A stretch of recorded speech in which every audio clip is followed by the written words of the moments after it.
The lab smelled like alcohol and metal. I sat under a flickering light, waiting for the woman in the white coat to return with my paperwork. She had drawn my blood 20 minutes ago. Her hands trembled when she pulled the needle out. At first, I thought it was exhaustion. But then she looked at the sample, froze, and whispered something to herself before rushing out. I watched the red line in the vial slide down the glass, slow and deliberate.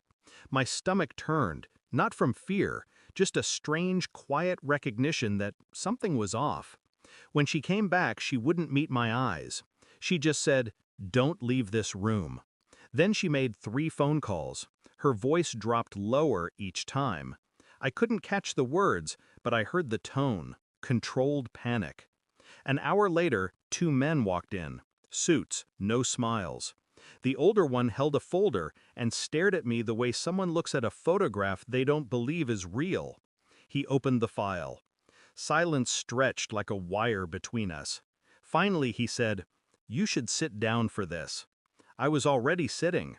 The week before that, my wife had filed for divorce. She drained my accounts, maxed my cards, and left with a smile that didn't reach her eyes. Said she needed freedom. Freedom apparently meant running off with her boss. I didn't fight, didn't scream, just watched the door close and thought, "You'll need me again someday."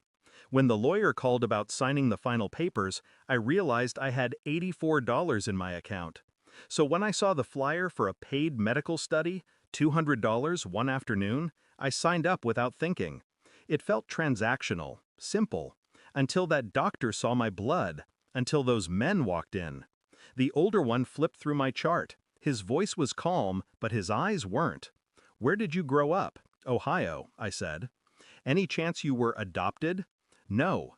He looked at the younger man, then back at me. "You might want to call your parents." The room fell quiet again. The doctor watched from the corner, her hands clasped so tightly her knuckles were white. When they left, she handed me a card with her number on it. "If you experience anything strange," she said, "call me immediately." Her voice shook. Not for me, for whatever she had seen in that report. That night I couldn't sleep. I kept replaying her face, the panic, the way she avoided questions. By morning, curiosity outgrew fear. I called the number on the card, but no one answered. I drove back to the clinic, empty lot, sign taken down. So I started digging. I found the company online, Medical Genetics Research, recently defunded. Their last project? An experimental study involving rare hereditary mutations. Mutations. I thought about the man who'd told me to call my parents. The implication buried in his voice. When I called my mother, she hesitated before answering. "You've been getting strange calls?" she asked. Not hello, not how are you, just that. Her silence told me everything.